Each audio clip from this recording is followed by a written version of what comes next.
Yumurtalarım günlüktü. 2 tane yumurtamı haşladım. Güzelce soyuyorum. Zarına kadar çıkardım. Yumurta soymak da bir sanat. Bir tane domates yetecek. İnce ince doğradım. Çok ince doğrayınca da domates bitmiyor.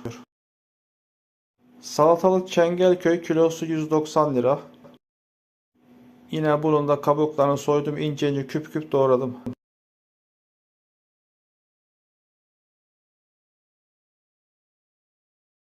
Burada yumurtalarıma şekil veriyorum. Tabağıma aritmatik olarak diziyorum.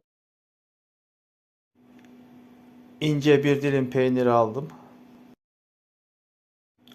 Tuz olmazsa olmazımız. Bol tuz kullandım.